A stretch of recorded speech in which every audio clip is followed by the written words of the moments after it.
We're going to talk about the future of safety leadership culture. Thomas, I'll leave it to you to introduce our guests, including Andrew, if that's remote, and then we'll get the fishbowl started. Okay. Thanks, Peter. Welcome back, everybody. And this is the typical thing after lunch, right? You're losing people who are sitting in the sun chair or still having, see on the nice little lawn, and they're sitting in the sun deck. So anyhow, we will rail them in as we go. A little bit about the framing of the session and why we were doing this session today is we are celebrating continuously the success of our safety performance. We are making leeways. We are getting better over the years by applying a lot of efforts, collective, individually, with human factors coming into the play more and more. And we're really making progress on that. But the question is, do we just continue that journey with, let's say, incremental improvements and just adding a few bits and pieces here and there? Or is there a possibility, an opportunity, or a need for actually looking at some breakthrough, some real different things? What are we missing maybe to break through the glass ceiling which we seem to have attained with a level of safety which might seem acceptable? So is there a need of doing some leapfrogging in the safety performance? And one thing I think out of personal experience over the years is we also focus on budgets, on performance, on short quarterly results and all that. All that we spend a lot of effort and time on a daily basis, and we're being judged by that, our performance, etc. But when the shit hits the fan and you have a major catastrophe, all those so important KPIs disappear from one day to the other. And the only focus we have then for the next 3 months is, why on earth did it happen? How did we get in the first place in that? And what we will do to avoid reoccurrence. So important shifts. And sometimes I wonder, are we really having the right KPIs? And are we looking at the right things when we measure ourselves? Because when the shit hits the fan, as I said, we immediately then let everything else drop and focus on safety. And we all have heard this morning when we talked about the future of work or the future of leadership. It's all about how we organize ourselves, how people work together, how they integrate, and what leadership is required in the future in order to address those huge challenges. Now, very interestingly, I don't know whether you followed it last week, the International Labour Organization, ILO, right? One of the biggest governing bodies, about 187 countries have subscribed to that International Labour Organization. They had 4 guiding principles. And last week only, they added a 5th fundamental principles for worldwide workers around the globe. Safe workplace. It only happened last week. Think about that. We had rules and principles about child labor, about quality, about health, but we did not have anything on safety. It only happened last week. So there's still ways to go on creating this zero-incident workplace, or making sure that everybody goes home unharmed and in one piece. In order to get the ball rolling, very happy to have a wonderful speaker panel here. So we have Muriel Barnier with us. Muriel is a safety expert, and we love experts, as we know, right? Safety expert, coming from many years in the oil and gas business and running her own firm now in Abu Dhabi. She won a number of international awards about safety programs she has developed, safety and specifically for the youth, so HSE and youth, which is an extremely exciting program with over 5,000 participants, still runs today worldwide. So she will share a bit her own perspective and views about what's the HSE of the future. The second panelist and second speaker is Andrew Sharman, Professor Andrew Sharman, who joins us from Switzerland. And again, thank you very much, Andrew. I know you have a lot of priorities on your plate for the moment. Joining us is really much appreciated. Andrew is also program director like Muriel in different of our safety leadership programs here. Runs a lot of sessions. He actually finished today leadership and safety digital session with over 70 participants from L'Oreal and Sanofi and others. So he's teaching and doing this at the same time. He has been authoring a number of books around safety. He is running one of the most important HSE conferences, or the most important HSE conference in Europe, which takes place in September in Berlin. and he has founded One Percent Safer, a not-for-profit organization, which you might want to Google and get some more information around.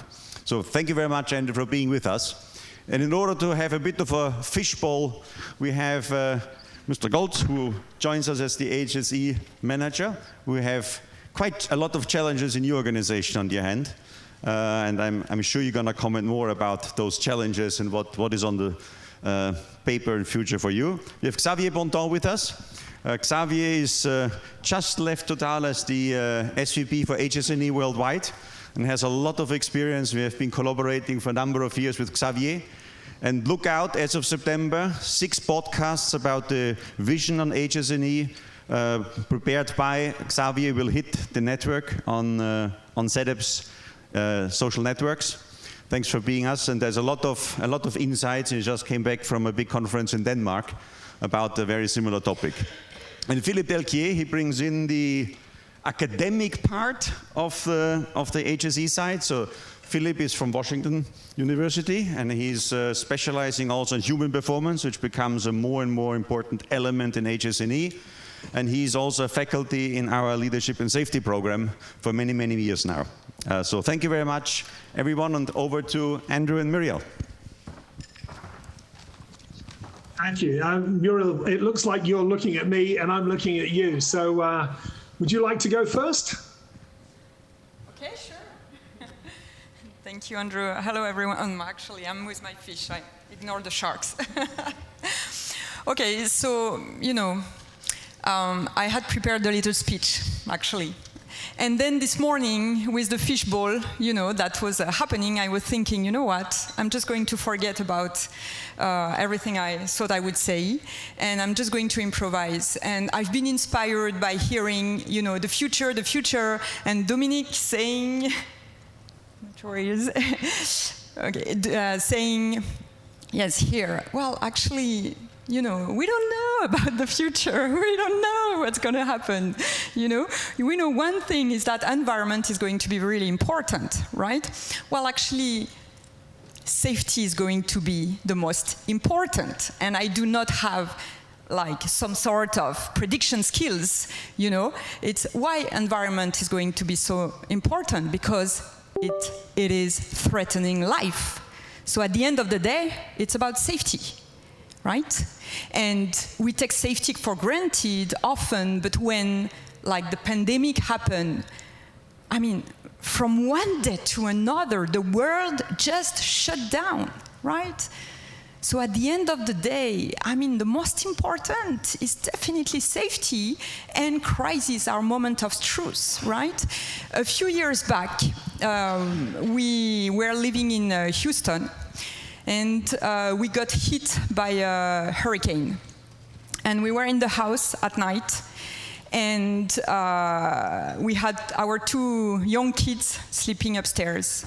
And the water started to come in the house. And guess what? I worried about my wood floor. I was thinking, oh no, the water is going to damage my wood floor, you know? And 2 hours later, we were swimming in our house, and the kids were sleeping upstairs, right? At that moment, I can tell you, you just don't care about your wood floor. You don't care about anything. You just want to be able to save the life of your kids. That's it, right? That's what safety is, right? And just for the little anecdote, we decided to leave the house, although 911 said, you know, you cannot leave, it's too dangerous, you need to go on the roof. We did not know how to go to the roof. We had this little plastic boat. We put the kids on the plastic boat, and we left the house swimming with the current. We took our kids, and we took our passport, our corporate laptop, and our corporate badge. Can you believe it? It's insane, right? It's completely insane, right?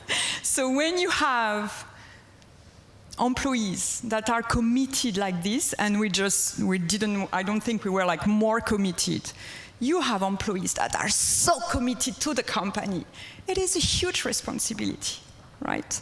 So my question I have for the future when I think about safety is, I'm just wondering, are we going to have more crises more often? What type of crises are we going to have? Natural disasters, pandemic, active shooters, events, you name it, you know?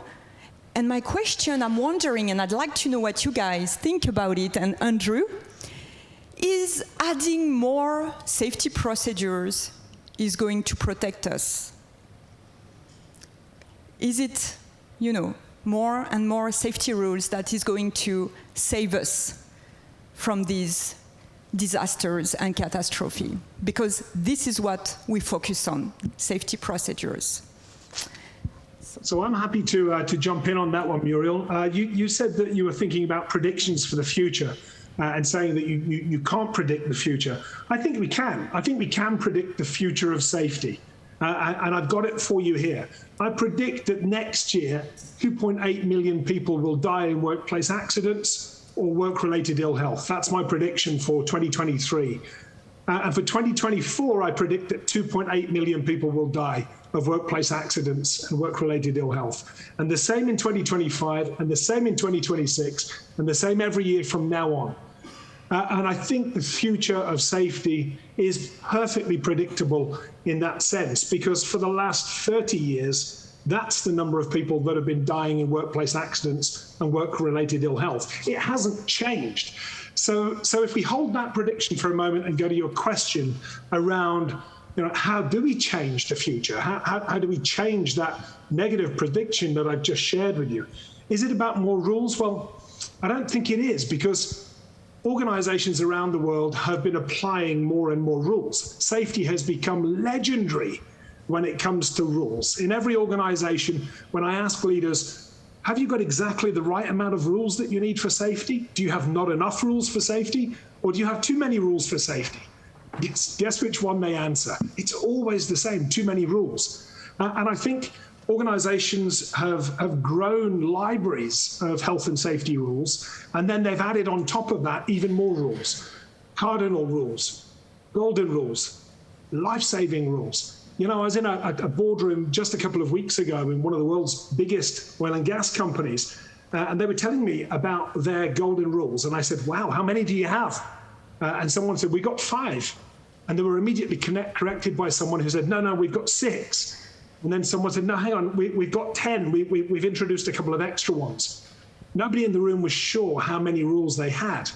And so I said, well, tell me about them. What's on these rules? And not a single member of the leadership was able to talk about what these golden rules were. And I think that there's been a fascination with rules and regulations in safety for too long. We've made safety too much about the process and not enough about the people. And so I hope that I get to revise my prediction. Instead of 2.8 million people dying this year, next year, and forevermore, I hope that this is the year where, perhaps thanks to COVID and this realization that we're all human and we're all working with humans, perhaps we'll start to see that we need to do something different with safety. We need to put people at the heart of health and safety, not rules and processes. Can we chip in? So I'm Xavier. In my last job in Total as Total Energies as HSC SVP, we boiled down 230 group and branch rules to 40. So divided by 6.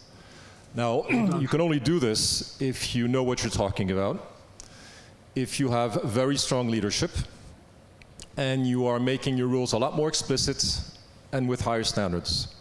And you can do this if you have an organization that is enabling benchmarking and continuous comparison. So this whole discussion is complex because it has to do with the strength of leadership, which, by the way, for me, safety is an excellent platform to exercise that strength. 2, to have an organization that allows the subject matter to be benchmarked internally, externally, and to have a few experts that can say this is appropriate. And I'll finish with another insight. Last year I asked 23,000 people in Total, and of that 30% contractors, to tell us about our golden rules. And management in Total, and I'm part of that, have been for decades, at least 15 years, saying these are our golden rules. They're easy, they're simple, there are 12, and obviously they work. And for the first time, in a big act of humility, my CEO said, let's have an Ipsos enquête. And we found out that of the 23,000, actually 70%, not more, knew those rules, but more fundamentally, 40% said they really thought they were very effective in preventing hazards. And actually, we asked them then, obviously, so what should we do?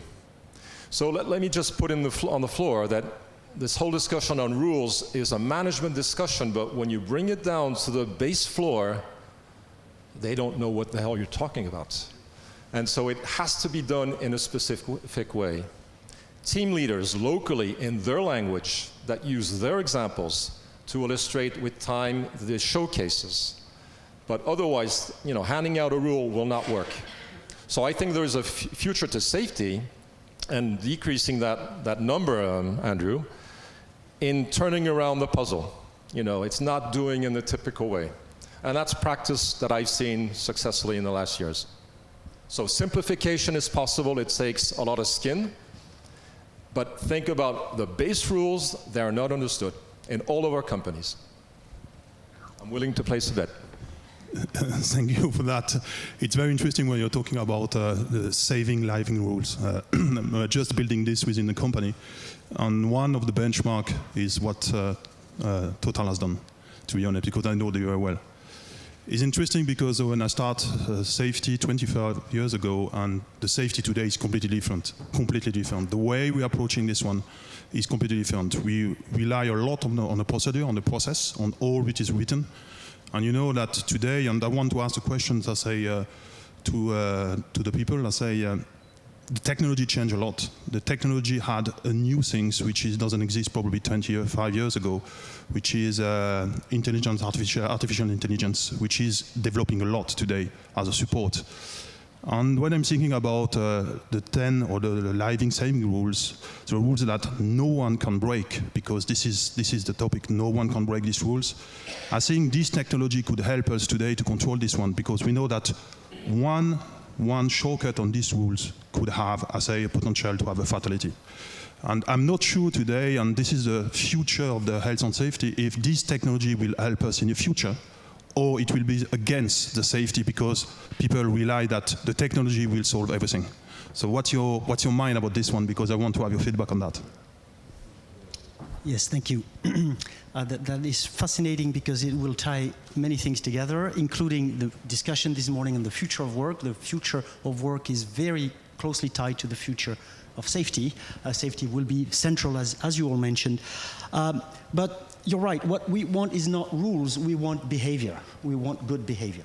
And rules are not going to give us that, because what we know is that what drives behavior, how decisions are made, there are three places where decisions are made. That's here, here, and there, right?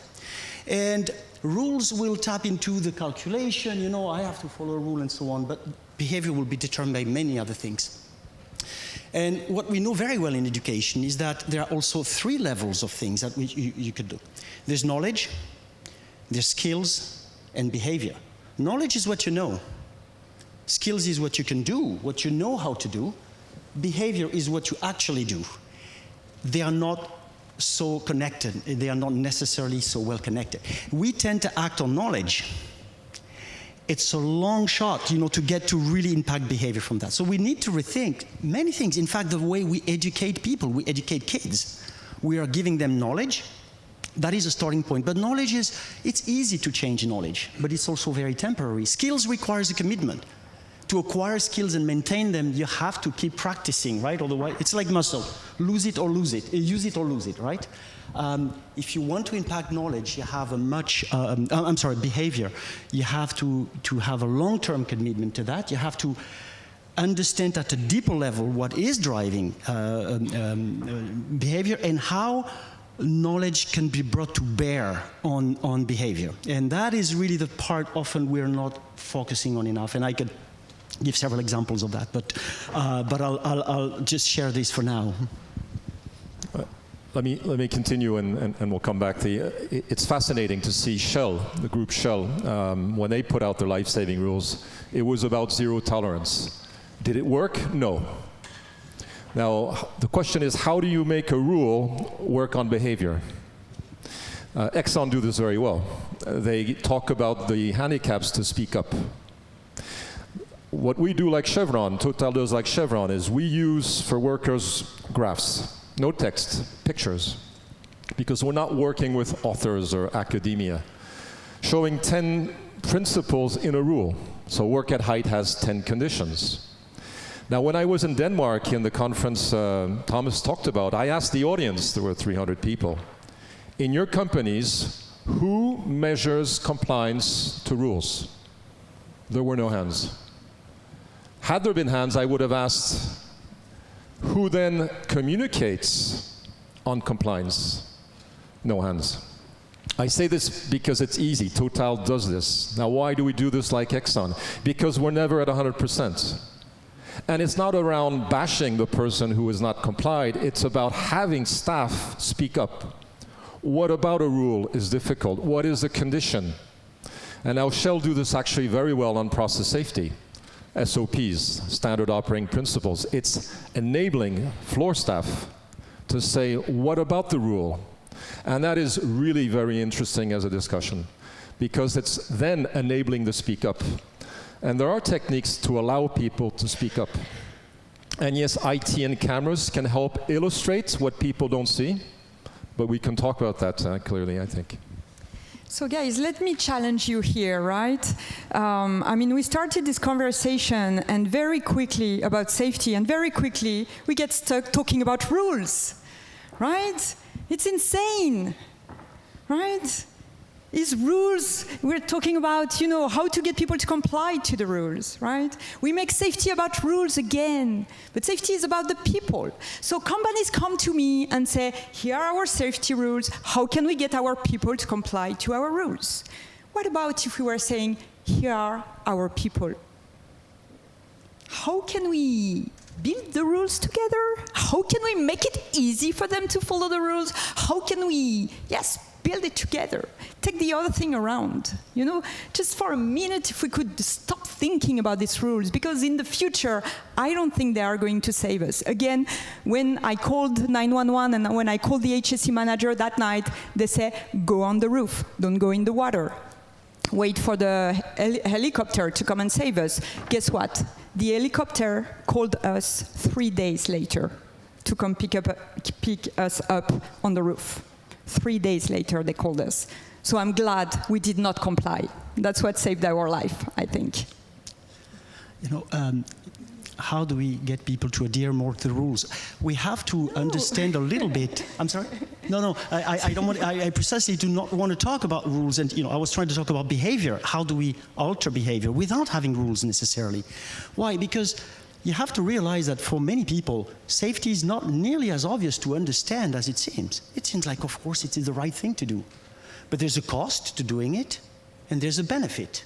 And people's behaviors and decisions will be driven by their own little cost-benefit analysis. And they see the situation, should I put the gloves to do that? Maybe not, I can do it safely without, you know. There's all these small decisions, small and big, that safety in the end will be the sum of all these behaviors. So you need to understand what drives behavior.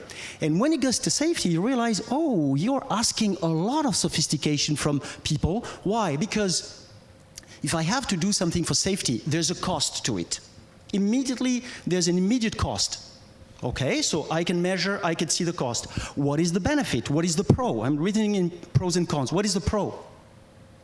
The pro is avoiding a possible bigger cost, a possible loss. So the pro, the benefit of safety is the absence of something bad, of something worse.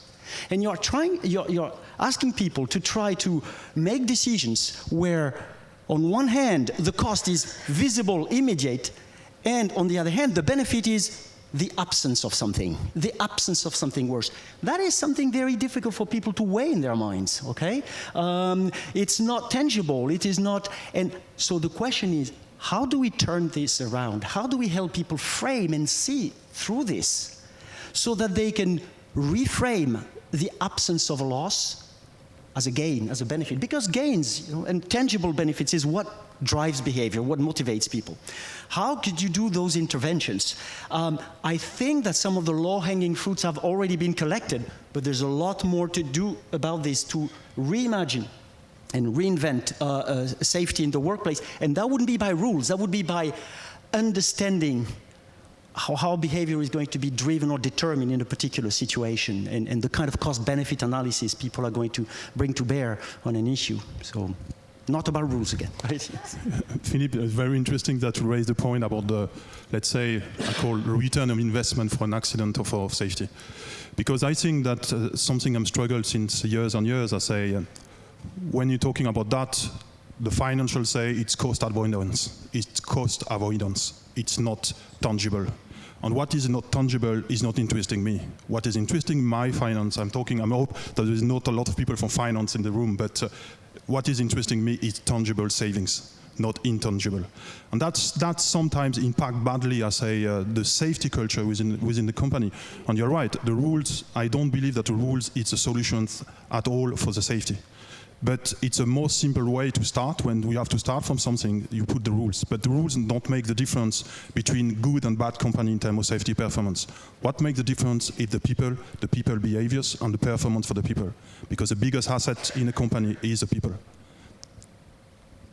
Let's just take a step back here. I mean, before we try to find some solutions as to how we get people to comply or how we create a world of work where we don't need safety rules, I think it's worthwhile just kind of reflecting on how did we get here? How did we get to a point where we've immediately started talking about rules and regulations? Why is it when we think of safety, our brains immediately go to rules and compliance and assurance and checklists?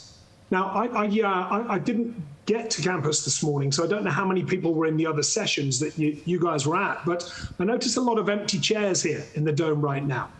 And I wonder, is it because when people thought there's a safety thing on at 2 o'clock, they thought they could skip that? Because here's my take. I wonder if safety isn't quite as cool or as sexy or as fun or as engaging as you all think it is. I mean, you've turned up because you know safety is worth talking about. But I wonder whether safety suffers with a brand problem. I wonder whether when some people hear the words health and safety, they kind of pull back and think, that's not for me. That's for safety experts like Xavier and Stefan to do safety for the business. So I think we've got ourselves into this problem by talking about rules and regulations and statistics and accident trend rates and failure modes and effect analysis and fishbone analysis and corrective actions, and we've focused on failure.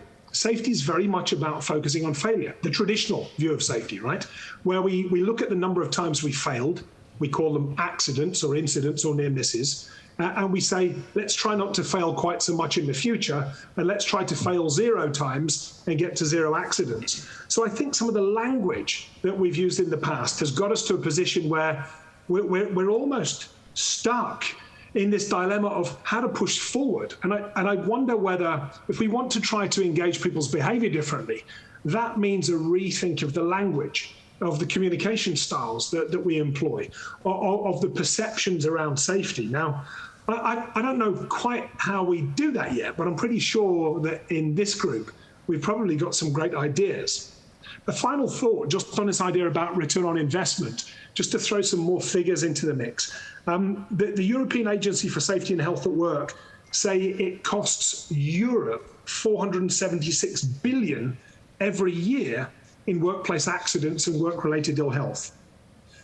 In America, the Occupational Safety and Health Administration say that 23,000 on-the-job injuries occur every day in the United States.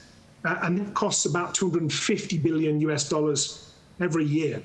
And the World Monetary Fund says that the annual cost to businesses in the United States, just the cost of workplace injuries alone, is greater than the gross domestic product of 91 countries. I mean, the costs of poor safety are mammoth. Yet I think we lose sight of those because those numbers are perhaps so big. They're hard for us to kind of to compress and to really get our heads around. So let's not be shy about talking about money and safety in the same conversation. I think it is worthwhile thinking about the cost of poor safety as well as the value that good safety brings. Let me throw out two trends I see for the future and with respect to evolution. One is the fact that most of our companies tend to improve dramatically in terms of safety. Total in 2000 worked 450 million hours. There were 6,000 recordables that year. Last year, the same number of hours, there were 300. And everybody's trending towards zero. But I love the definition from the company Philips, who says the definition of performance is not the absence of accidents, it's the manifestation of impactful rituals that work in coherence on culture. And that's very true. And I think what I found most entertaining and interesting and motivating is when you get group leadership, when you get first level leaders to discuss about what are the impacts that they think are impactful, that are coherent, and how they use their imagination and their creativity as human beings to make them impactful, obviously with a given ambition, coherence. So there's a trend about how do you actually produce a lot more leading indicators or leading practices that are thoughtful, that are linked to management, and it's not safety management, it's all around human management. The second trend I see is this planet has an issue. And all of our companies are working on ESG. And ESG has 3 letters, and G stands for governance. But the paradigm is changing. Safety is about caring for our own troops, contractors, and staff. The society is expecting us to care for the environment and the local society connected to our companies. So the HSC of yesterday and today are evolving with not only a big E, but especially a lot to do with how they relate externally. And by the way, these are the same people. You know, they're not people that have an S and then an E and then an H. These tend to be HSC in all of our companies. And that is a second trend.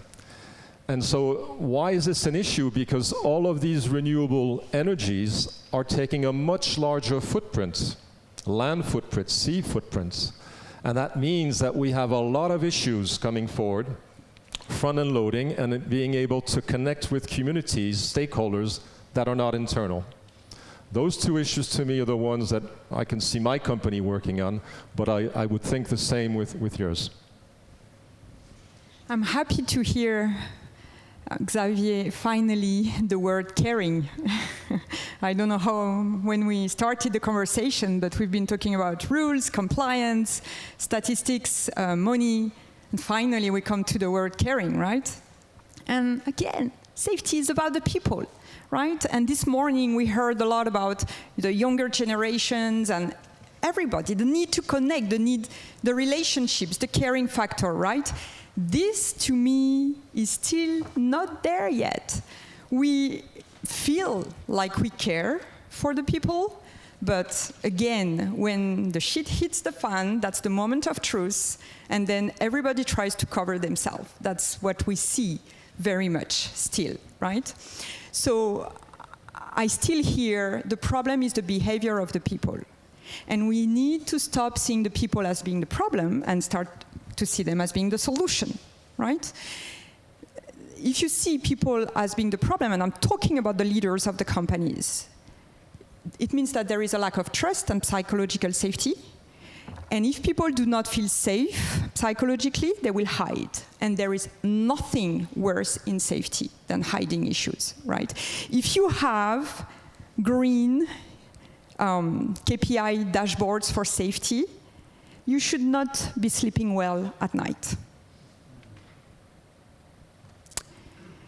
If they have been green, if your dashboard has been green for too long, you should not be sleeping well at night. It means that either you have the wrong KPIs or either the people are hiding, right? And the catastrophe may be around the corner. Now, just one anecdote, and that's basically to build psychological safety, and that should be the focus of the leaders of the companies, we need to develop emotional intelligence, and that's why we make it such a big focus in the leadership and safety program level 2. So last year, just a little anecdote, I was in Saudi leading a safety leadership program with Saudis. And at the end of the day, one of the operational VPs, a Saudi guy, he came to me and he told me, now I understand that I need to care for my people. But how do I do to care for my people? And I was shocked when he said that, right? How do you do to care for people? I don't know, there's nothing here. I mean, just go by your heart, you know? How can you not care for the people, right? And I didn't know what to answer to this question. And this question stuck with me for a while, right? We tell people you need to care for your people, and everybody's like, yes, yes, I know how to care for my people. And I was like, finally, one guy that has a good question. How do I do to care for my people? You know, at first I was like, this guy has no heart. You know, Saudis, I mean, this part of the world, you know, you fall into cliches, stupid cliche, you know. No, I think he had a very good question, actually. This question stuck with me. And after a while, I think I had an answer. And the answer is simple. How to care for our people, really. It's to connect with them. It sounds stupid, easy, too silly, you know? But let me tell you something. I live in Abu Dhabi. If last week you had heard that a French lady in Abu Dhabi died in a car crash, you wouldn't care. You wouldn't have cared, right? If next week you hear a French lady dies in a car crash in Abu Dhabi, and you hear that it's me, I think it's gonna do something to you. You know? What happened in between last week and next week? We had this moment of connection together, right? So I really want to challenge ourselves. How can we truly connect, have this such a connection with our people that we really, really cannot stand the thought of them being hurt, basically. Welcome to our new fish. Yeah, just I was hearing the conversations, and I wanted to throw a couple of curveballs, because I felt the discussion was very much about, you know, activities, physical, in the fields, into a very specific environment. On that particular front, I got two anecdotes. And the first one is I'm wearing my wedding rings on my neck because I was not properly trained and I almost ripped my finger.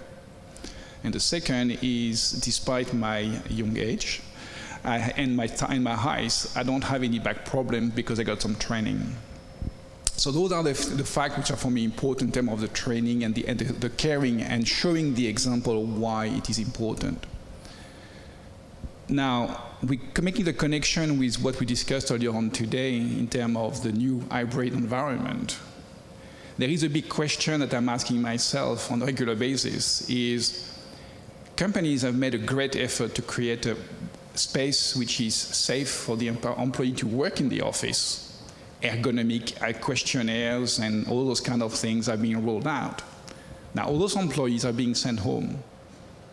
Now, how many of us are still sitting on the kitchen table working into an environment which is not ergonomically? What is the rate of back problems and situations that we are facing? And working as well for now a smaller organization that you used to work for, the dependency on people can topple an organization. And therefore, the care, as you said, and ensuring that the employees understand the benefits of taking care of their health, and coming from a different background, hearing that, again, an employee wanted to go the extra mile, rent a car, and crashed himself because he didn't sleep enough, was just tearing me apart. So I think it's going, and there is that aspect of, yes, the physical aspect, which is the obvious and what we see, and the aspect, but there is also the less visible and the more rampant, and which in large organizations may have a very high impact on morale, because when people are hurt in their bodies, they are not happy. If they are not happy, then the whole thing kind of goes down. So there is those rules that are going to be implemented, and indeed, as you said, KPIs and money and return on investments are very important from a managerial perspective, but those are not related to the people, and doesn't mean anything to them. And it is always a challenge. And when I was a young engineer and I was managing a French crew of welders and pipe fitters, explaining them to wear goggles after the third guy was going to the ER and is still not getting it was really frustrating. But it is, how do we work on that messaging at the ground level? And I think, as you said, using pictures, something which is very simple and straightforward, people can understand, is one of the ways. But that's always a challenge. You highlight a very good point. I'm just thinking of what we're talking about. You're right. Safety is taking care about people. Definitely, that's where we have to focus. It's interesting what you said, regarding the health and safety for the future. We are moving the health and safety from the professional side to the private side more and more now, and the COVID situation showed that. So the organization has to adapt now to that way, which is coming more and more, and the future it will be probably the separation between private life and as a professional will be thinner and thinner in the future, because the technology could help, because we can work for any place, anywhere. So I would like just to know, just to think about what do you think about that evolutions from a safety standpoint of view for workplace to a private sphere where we have to control that one, or we want to control, or we want to take care about the people for that. And this is something which is quite new now in the evolution of the future of the safety. So the safety won't be only around the boundary of the company, it will be much more wider now, and we have to think about that for the future. No. Hi, I'm Mark. I would like to ask you folks something about safety thinking and how it embeds in your behavior. It starts with a true story. Last Sunday night, we had an immense storm in the center of France. I left a friend's house at 10 minutes of 10, just after a hailstorm. I went 200 meters down the road and came across a branch. Got out of the car, moved the branch. Another 100 meters down the road, it was a tree. I could not move the tree. Someone came from the other direction, and between the three of us, we moved the tree. Now, I would like to know, at that point, would you have turned your car around and gone back to the safe haven, or would you have continued 40 kilometers down the road to your house?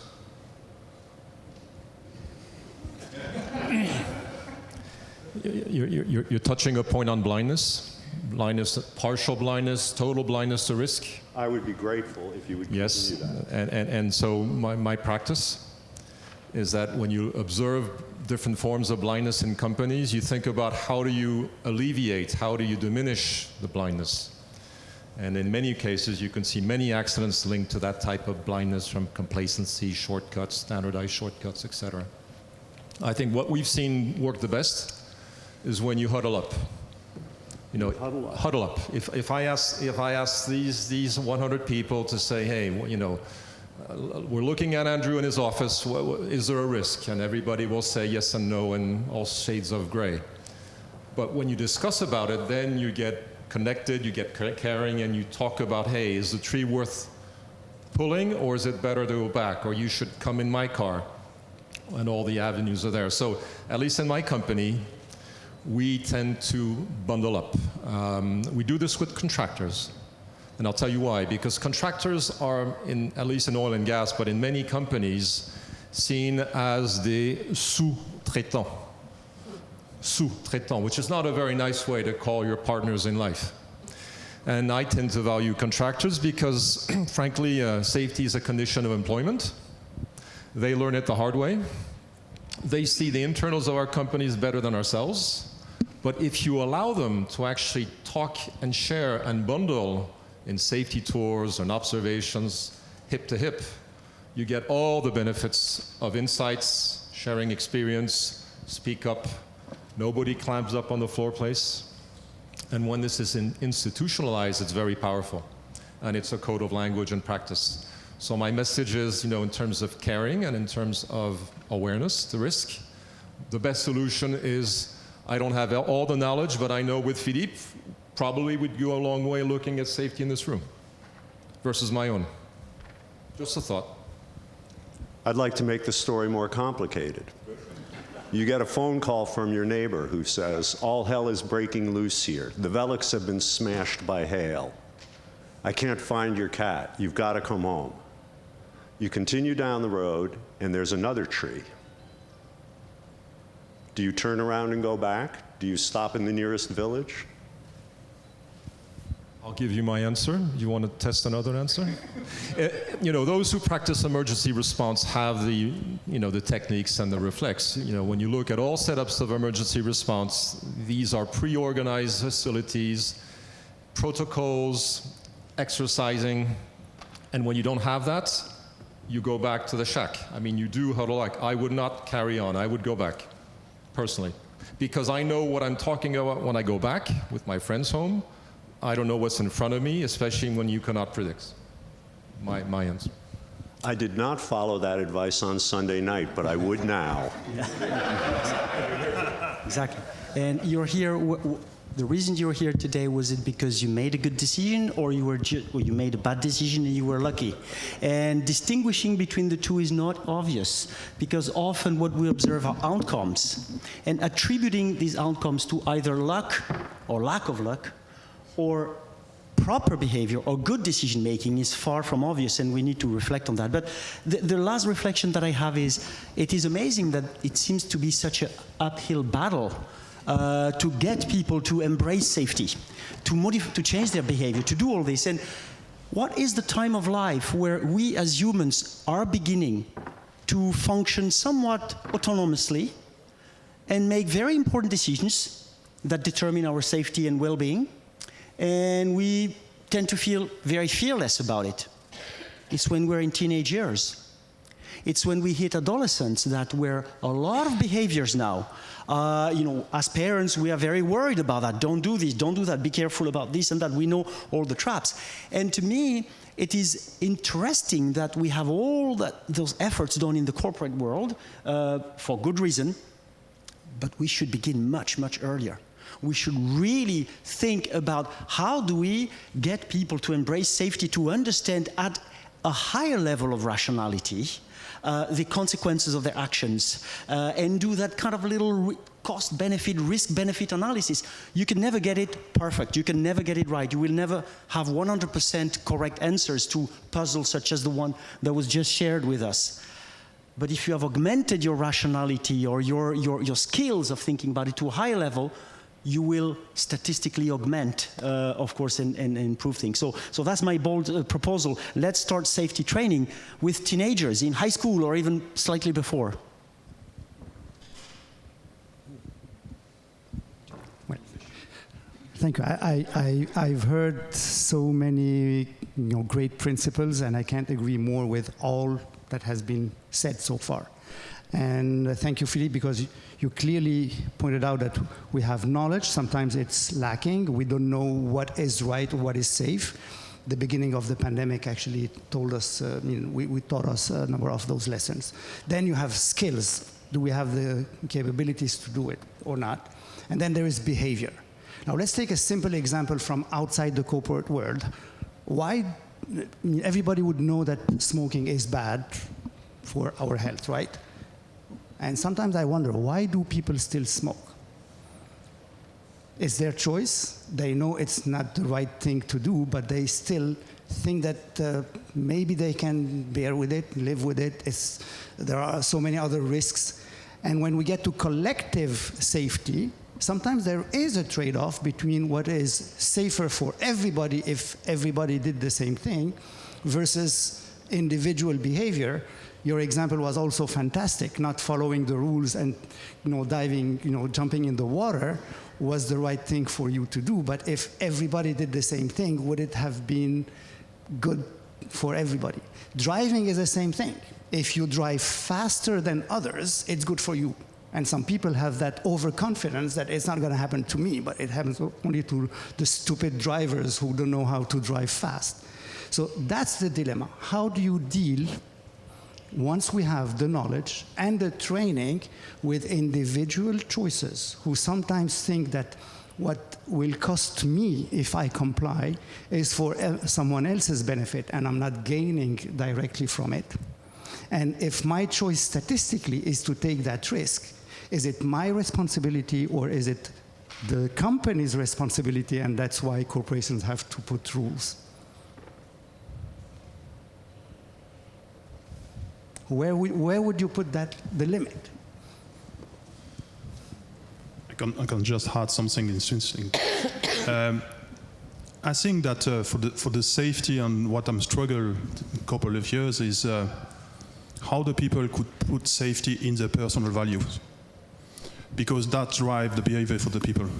And I think the answer regarding smoker, regarding accident, when you believe that people just make a stupid things, try to understand what is the value of safety for you personally. Is it part of a DNA, and how do you want to change that? And I don't have the answer today, to be honest. I don't know regarding behavior point of view how we can influence that. But this is probably sometimes the explanations about your questions, why the people are still smoking today, and we know everybody knows that it will kill you. So I don't have the answer, and I just ask the questions, especially for the behavior point of view, how you can influence this, how to do that. Right, if I can jump in here on this idea of smoking, I was talking about it with someone this morning, actually, and it's remarkable, isn't it? We see cigarette packets with pictures of diseased lungs or diseased gums or all sorts of things. And the most explicit statements, they're essentially saying, you're going to die if you smoke these cigarettes, yet still people light up. Well, why is it? It's because it's not guaranteed that they're going to die right now while they smoke the cigarette.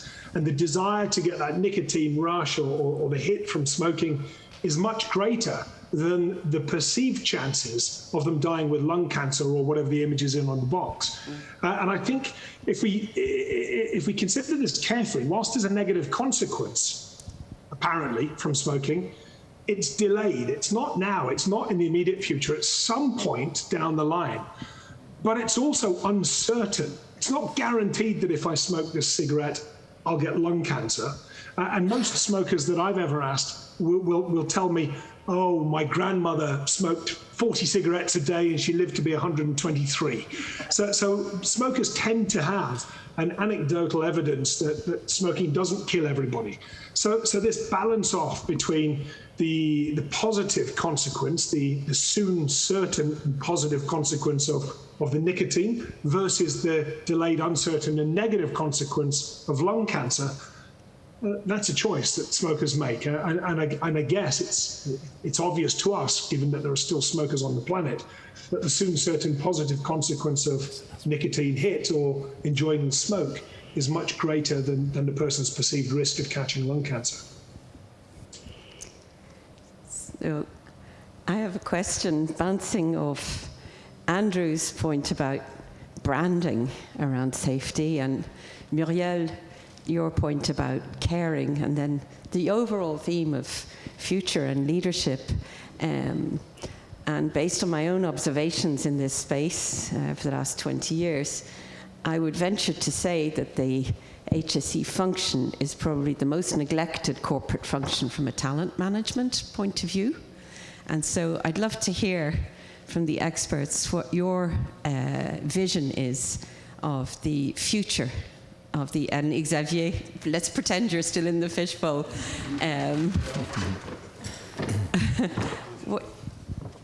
What's your vision for the future of the HSE function? And hi, Fish, I'm just going to ask for quick replies to that very important question so that we can keep everything on track. But please close with the comments. Sure. I can kick off. The three roles in HSE professionals. One is to be knowledge-based. They know the rules, internal, external. Two is to be the very clean mirror, say things as they are. Three is to be coach. Boss, this is how we can approach. Now, once you have these three rules in mind, I think then the question is, how effective is that person going to be? That function. And I believe they're a lot more effective when they are a mix of two kinds. The operational experience, people know what they're talking about, those that have gray beards and that have been around, and those that are on technical ladders, safety experts, because they have tested all the tools. That combination is very powerful. Tomorrow it takes now a third dimension, which is growing in companies. It's the external focus, the society, caring for the community, stakeholder relations. And that means you know how to talk about the biodiversity in simple words. So I see three dimensions going forward, the third being rather new. But still the question remains, if any of you in the room you don't work for the HSE function, if your company tomorrow tells you, hey, you're moving to a new job and it's going to be HSE, what's going to be your reaction? Yeah. What did I do wrong? Why am I being punished? That may have been true. That would have been true 10, 20 years ago. In a number of companies, it is not the case. Why? Because these are passing, I mean, corporate companies know the importance of the role. You don't profile HSE and say, by the way, you know, let's put those who are needless. I really think this is changing. You're right, Xavier. This is exactly that. I say in Move 24 years ago, I say for punishment situations where, you know, health and safety is necessary for the company to be successful, because I say, I don't want to say that, but more and more disaster we'll have in the future, more and more the health safety will be important. And the people understand that with the COVID situation, what's happened around the world, and they understand clearly that the health and safety is something you need to be successful in the business. Because it's about the people. Yeah. Exactly. But what does it look like to be a successful HSE professional? And who's taking care of the HSE professionals in terms of their career development? I think Joanna raises a really good point here. I think what it looks like to be a really good HSE professional is the CEO coming into your office to say, you've done such a great job here, we're going to have to let you go because all of the operational leaders are doing safety in this business now, and we don't need you. I think that's the ultimate success for an HSE professional. But that's fascinating, Andrew. Do you think, so let's take a parallel of that then. It's for the legal function, are you going to walk in and say, you know what, we haven't been sued for 10 years, so I'm going to let you go? Or finance, you know, we're going to let you go. So, are you suggesting that the HSE function, therefore, has to be treated differently from the other functions, that necessarily it has to be treated differently? Not at all. I'm suggesting, in fact, what I think is the opposite of what you're saying. Let me be clear. The absence of accidents does not mean the existence of safety. Yeah. So just because we haven't had an accident doesn't mean that we're successful and the HSE person has done their job. I think safety is about the presence of input behaviors, and we talked a little bit about this earlier, and those input behaviors need to come from the operational leaders. Every manager, every leader in the business is responsible for safety. I think it's been delegated for too long to the OPS department. So I'm being slightly tongue-in-cheek when I say the ultimate objective, the ultimate mark of success is the HSE leader is lead redundant. But I think that's my ultimate hope, is that organizations recognize the value of safety, the responsibility of every leader for safety, and that we upskill leaders in their ability to lead with safety rather than relying on the department that's been charged with telling us what safety is. And to finalise the answer for you, I think health and safety leaders have been neglected. I think that department has been neglected in the corporate world for a long time. But what I'm seeing now is the trend that Xavier and Stefan have talked about, where high-level business leaders are coming in to bring business acumen and real leadership strength to the OSH department, or OSH leaders are getting some of that development. So I think I'm seeing the same trend that the guys have just mentioned. Now, before we go on, and I know we have a new fish, and of course we respect, because we must, given that you've had the courage to get up here. Straight after this, we're going to coffee break. If you check your watches, where we are right now, we're coming back at past. Okay, so the coffee break gets shortened in order to round off this very important conversation. And it's not to say we shouldn't finish quickly, but you know who's waiting, okay? Okay, so I'll be quick. Just a comment. I thought it was interesting. I saw recently that Plastic Omnium merged the HSE and sustainability function. So maybe that's also a trend that could go into that direction. Yeah. In oil and gas, they're separating them now, the two functions. Big round of applause to everybody, and you included.